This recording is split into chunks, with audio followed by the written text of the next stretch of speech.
Bienvenidos todos al primer episodio de Digitalmente, un podcast de Grupo SSC. Mi nombre es Vanessa Martínez y me acompaña mi compañero Javier Saucedo. Ambos somos estudiantes del Instituto San Miguelense en la carrera de Ingeniería Mecánica. El día de hoy se encuentran con nosotros dos invitados muy especiales: el ingeniero en sistemas electrónicos, Gerardo Muñoz, responsable de ventas de Ansys en Latinoamérica, y la doctora en Ingeniería y Sistemas de los Materiales, Kaitlin, encargada del desarrollo de contenido académico de Ansys. Hi, Kaitlin. Hi, Gerardo. How are you? Welcome. Doing well. How are you? Very fine, thanks. We are going to have a little talk with us. Vamos a tener una pequeña charla con nosotros, algunas preguntas para conocer un poco más a Kaitlin y a Gerardo. We want you to hear you about your experience in Ansys and about your life. So we are going to start with... Okay, Kaitlin, Gerardo, we already present you, but can you tell us more about your professional background? Okay. I'll start. So I am a materials scientist and engineer by training.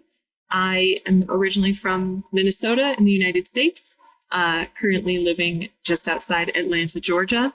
And I have both my bachelor's and my PhD in material science, bachelor's from Michigan State University, PhD from the University of Illinois at Urbana-Champaign. And I've been working at Ansys ever since. So the past 4 years of my degree, I've been at Ansys. Nice. Well, I'm Gerardo Muñoz. I'm originally from Mexico City, but I live in Florida.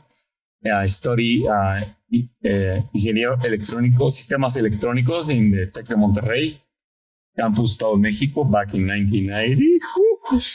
And I study commercial pilots, but I only work as sales. I've been with Ansys 5 years, and I'm here, happy to be with you guys. Thank you so much. Gerardo, for the listeners that we have right now, some of them, they don't know around Ansys, so they just know a bit. So we want you to explain us what is Ansys and its relationship with Grupo SSC. What is also the academic part of Ansys? Okay. Well, Ansys is a company from Pittsburgh in the United States. It's with worldwide presence, and it's been in the market about 50 years now. So we are kind of young compared to other large companies, but we have enough years of experience. Mm-hmm. And our focus is simulation, analytic simulation. So what we do is we collaborate with the design tools that designers, mechanical engineers, and other engineers use to design a product or something. And then we go in the next step as a simulation, validation we validate, we test the product. So in the virtual world, at the end, you want to try and test the product in the computer before you start spending money building a physical prototype, right? You want to try different shapes, materials, and do your best design, and then say, okay, out of these 10 options, I'm going to build this prototype to test. So we are basically a analysis tool that focus on tools and simulation. Thank you. Ansys is a really powerful tool. Also, as you know, there are like different topics that Ansys specifies. Also, we have a little talk with Kaitlin just a few minutes ago about sustainability. We want to continue with Vane. Kaitlin, can you tell us more about Ansys? Yes. So a company originally founded in Cambridge in the UK by professors Mike Ashby and Dave Seebon called Granta Design was focused on how you select materials during your design process. If you're building something physical, you need a material to go with it, or many. And also then materials data, material information. This company was acquired by Ansys in 2019. And so that's actually how I came into Ansys. I was originally part of the Granta team. And now we help support obviously still with our material selection, materials data, how you manage your data. But there's a very nice synergy and connection between simulation, as we saw when I presented earlier, that you're designing something, as Gerardo mentioned, you want to test it in the virtual world to save money, you save materials, you save time. But you do eventually have to build a physical product. And so being able to align materials selection and simulation during the design process better is really, it just helps the design process go more smoothly. We do also have a large emphasis on sustainable material choices. And so that also can now plug into the simulation sort of workflow very nicely. Also, I would like to add, like, when you want to buy something and you ask a friend, hey, how is your tennis racket? They say, oh, very good. It's of good quality, right? That's the first thing you try to get an answer. Is good quality? So when somebody tells you good quality, what is that really means? It's the material. Yeah. Right? Immediately you say, oh, yeah, it's graphito, it's composite and something else. But immediately you say, or how's your new iPhone holder for your car? Oh, it's good quality, it's resistant. I can connect a lot of things. So you normally go immediately by material, and the next thing is the design, right? But sometimes material is or clothes. Oh, I bought this new T-shirt. Yes. It's a great fabric. Immediately you go to it. And you asked me something, Javier, before, and I didn't answer you, is the academic world. So Ansys, we're committed with our community. We build products, we help customers to create the most amazing products, from computer chips to rocket ships. Our CEO say that. Like computer chip, we're helping companies building chips, and also other companies that I cannot mention, but we help them to build space rocket ships and anything in between. Vendor, whatever you think about it, probably Ansys was involved in the creation of that product. So the next thing that Ansys cares about is the community. And our community is obviously the engineering community. All these professionals are designing and analyzing products, etc. Yeah, the software doesn't work without. Exactly. That's a good way of saying it, no? Nothing works if there's a human behind the keyboard. Behind yet. So we know that there are some rumors in the AI world and machine learning that we use eventually. But that community starts in younger ages. So we are committed with the academic world from high schools, STEM products, science, technology programs to encourage new guys endeavor in the engineering world. Then we help them along the careers, the major, the university. And also we help them after that as a professional. So yes, we are committed with the academic world in creating all sort of educational materials for them to learn two things: how to use the tool, or most important, how the subject, like fluid mechanics or any other things. We are there, and that's why for us the academic segment of our is very important. Connecting to GRUPO SSC, our channel partner in Mexico for more than 30 years, manage both the commercial sector, helping customers build their products commercially, but also the academic world. We work with all the universities in Mexico. We help them use Ansys as a training tool. Okay, is that okay? Yeah. It's perfect. Also, it's nice to hear that Ansys is working with some companies like GRUPO SSC to help students to improve their skills in Ansys, like us, like Vanessa and me. We were studying here for around 3-4 years, and since the first quarter, we start using Ansys. Yes. So, and we have much more to learn. But also something important that you said is that we are trying to change like fast fashion or like more durability in the materials, like sustainability. We're trying to remove that, like just one use of some materials or some products, because that's just garbage at the end. So It depends on what you do with the product after the end. Yeah, it is becoming more and more clear, right, that us as engineers, and especially the both of you as the next generation of engineers and designers, that we need to be taking sustainable decisions into account when we're designing, right? Yeah, so that my shirt doesn't get holes in it right away, that I'm able to use it multiple times, that water bottles, also, containers for food. There's a bunch of areas that we're working on this. And I think that is definitely something that Ansys is striving to help.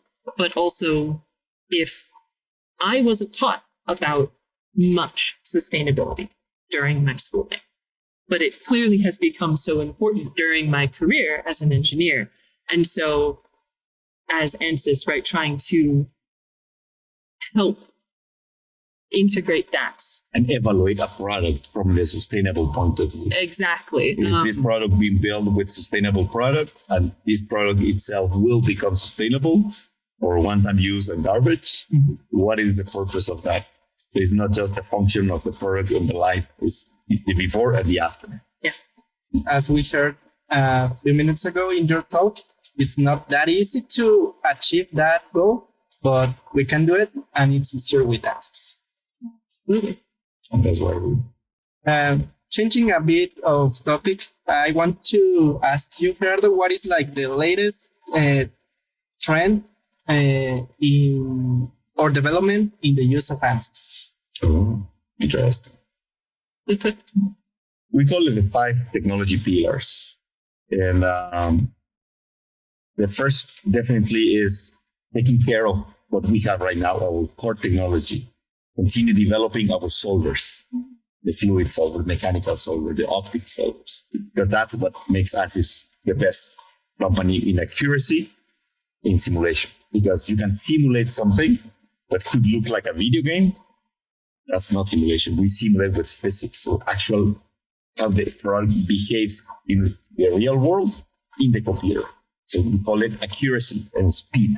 You have to do it fast because you can simulate for 4 hours or in 10 minutes. Your design or takes days. At the end, time is more. Exactly. So we are one of these pillars is keeping developing better and better solvers and add more technologies, and you will see Ansys growing there. The other is artificial intelligence and machine learning. Definitely, we believe that we have to make the life of the engineers easier. So there are some common answers to questions in a design that you have to enter again. No, the machine will say, oh, you're designing another water bottle, but now you want it larger or wider. Okay, let me take these parameters from the previous one and transfer them and guide you in a flow that is easier for engineers. So we are adapting the human interface, the graphic user interface, and everything. So the experience to the engineer is easier, and he can concentrate in developing the product, not in solving Ansys, right? The other is high-end computing. That we know that the complex the product is, the complex the tools you need, the multi-physics, mechanical, thermal, plus optic, plus fluids, and then solving that problem, it requires a lot of computational power. It's not a single 4-core computer. You need 512 or 1,000 cores. So we are partnering with companies to accelerate our solvers, and work faster, so you don't get bored. Like, oh, it takes me 2 weeks to get the answer, and then I have to change it from left to right. I have to wait another week to make the change. So yeah, we are improving on that area, and the digital engineering. This is very important also. We understand that we might have one area of the product life cycle. When you design all the way when you operate, and she was talking also about the digital twin, etc., because that's this full circle. So we are in helping customers go through the digital transformation from the traditional way you design a product and then you build a product, a physical prototype, etc.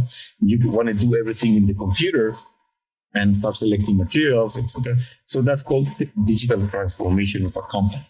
Now they develop a product, and you can see the mobile, the smartphones. if years ago it was like every year or every 2 years you get the new smartphone, right? Right now you're getting every 6 months because companies are designing faster, adapting. And so that's where we are concentrating basically on these technologies. Kaitlin, for your experience as a woman, how has been to be like involved in engineering? As we know, it's like the male gender is commonly involved in this. Yes. So yes, I am considered a demographic minority in engineering. And gender is not the only one. Race, sexuality, all of those categories. At times it has been challenging. I will say that I am very fortunate that my family, so my dad is an engineer, and my parents never once questioned would I be able to do it. And they did their best to support me in those endeavors. And through schooling, I was fortunate to have teachers who were supportive as well. Certainly I have faced challenges. I have had to prove my knowledge is the same as some other of my classmates.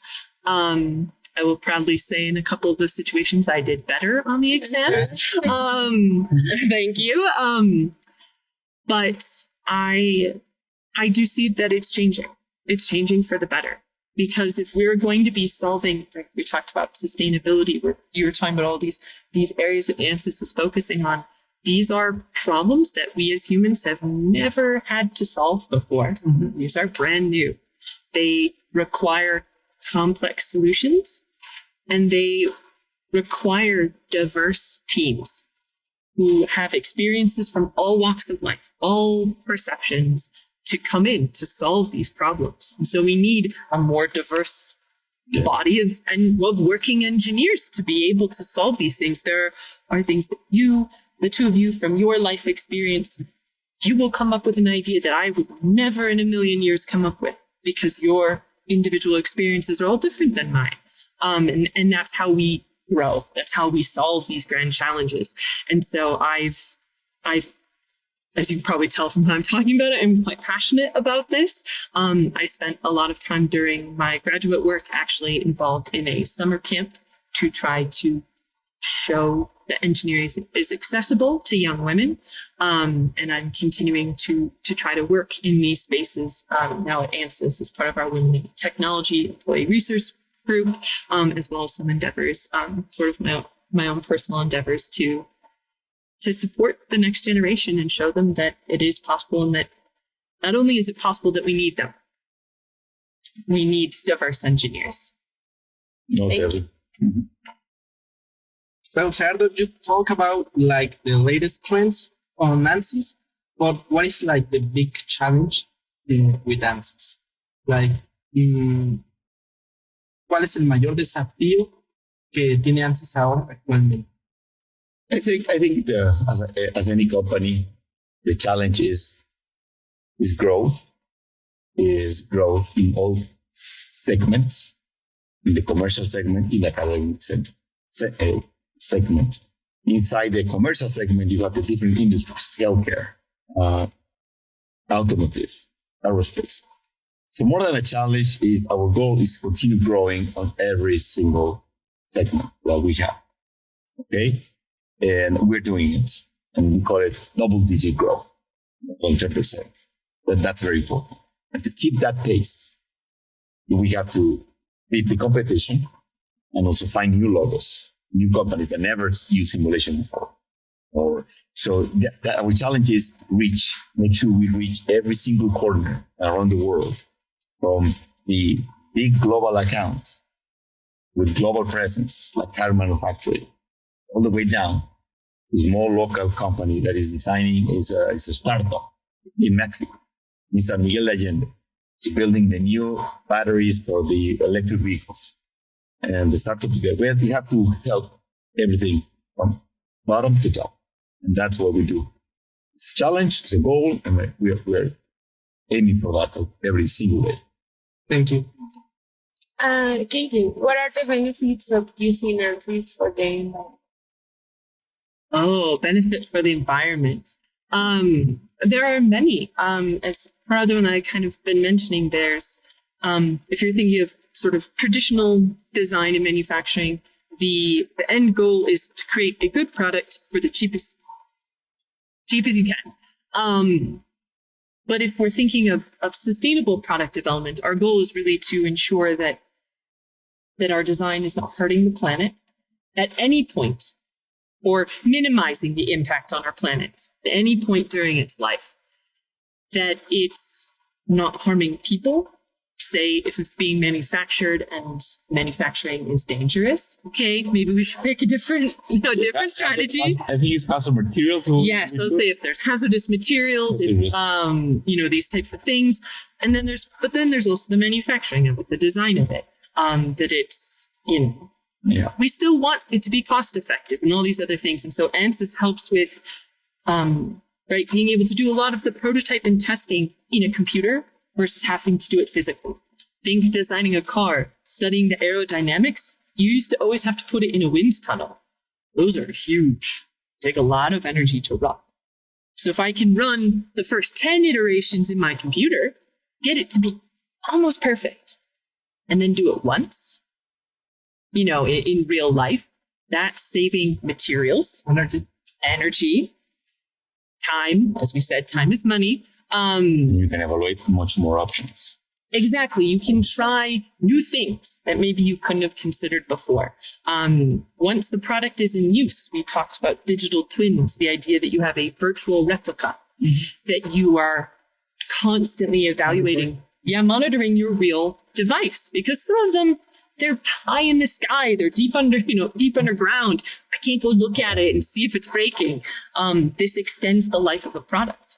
The longer it lasts, provided it's still performing optimally, still doing what you want it to do, right? That means I don't have to spend the materials, the time, the energy to make a new one. And then if we're also able to, begin thinking of, is it something modular that I can take apart so that I can recycle or reuse the components more easily? That is something that we could strive for in our design. Yeah. To prevent. Exactly. Yeah. Well, we want to end with one last question. It's more like a recommendation. What would you say to us, the young engineers, like a recommendation for us? Continue studying. First of all, okay, number one, continue studying. Follow your dreams. Yeah. Yes, that's important. Follow your dreams all the way. In my case, let me answer first and close. But I do believe that you want to be an engineer is why you want to be an engineer, because you want to invent something. You want to work helping, inventing or producing something. It's important. So always have clear goal where you want to go. Keep studying, definitely. I was telling her that not only doctors study of their life, also engineers need to study of their life. She has a PhD, he's been studying since 18 years old, non-stop in this matter. So yes, don't feel this bad. The other side is good. Continue. As women in technology, we encourage you that you can take any pause in your career or family matters. You want to stay with your family, you want to be a mother, whatever your plans are, you can always make a pause, but you can always return. That's our objective. We have to create a company suitable for a young girl that decides to study engineers, spend 7 years, 4 years plus others studying, then take a break, become a mother, family, dedicate time. But she wants to return. And we have to create the conditions to say, you're not obsolete. Wow, here the doors are open for you to return to engineering, continue and push it up. And you have, so this is the important thing. So always, that's my recommendation. Don't stop, continue, learn from different sources. Always use your summers to learn more, to do internships in companies that you think you like the product, things like that, and or invent, create. Don't stop.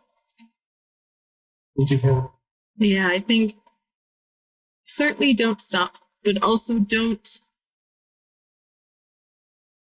be open to opportunities that come your way. So I started in materials engineering because I thought I was going to design the next generation of knee implants. So my dad has had his knee replaced. I might need to have a knee replaced someday. And I said, I'm going to make the best one. But during my schooling, I found that I was very interested in batteries. And I had this dilemma in my head, but I've been on this path for the implants. But I took a leap and I said, okay, batteries. That led me to graduate school. But during graduate school with that summer camp, I found that actually teaching the next generation education made me more excited about my field than anything had before. Once again, I went, oh my God. But I was on the battery path and now I have to switch again. And it's scary. There was a lot of conversations with friends, with family saying, oh my gosh, what do I do? But in the end, I followed the path that I found more engaging and more interesting. And I can tell you right now that my career is nothing that I predicted when I started school, and that I couldn't be happier with that outcome. And I think that is in particular for minorities in engineering. Often your path is not seen as traditional. That's fine. It doesn't have to be traditional. You could take a gap during your schooling because of a number of reasons. You take a gap in your career for family, for health, for you want to backpack around the world. Okay. You can always come back and you can continue to learn and contribute in whatever way you want to. So yeah, don't be afraid when opportunities come to you, even if they don't follow what you thought your strict path was. Thank you so much, Kaitlin, Gerardo. Thank you. Y con eso llegamos al final de nuestro podcast de hoy. Quiero agradecer sinceramente a nuestros invitados Kaitlin, Gerardo, por compartir su experiencia, sus conocimientos con nosotros. Ha sido un verdadero placer tenerlos aquí y aprender de sus perspectivas únicas. También quiero agradecer a todos nuestros oyentes por sintonizar a este episodio de Digitalmente. Espero que hayan encontrado esta conversación tan enriquecedora como nosotros y nos vemos en el siguiente episodio. Thank you so much. Gracias. See you next. Hasta luego. Yes. Yes.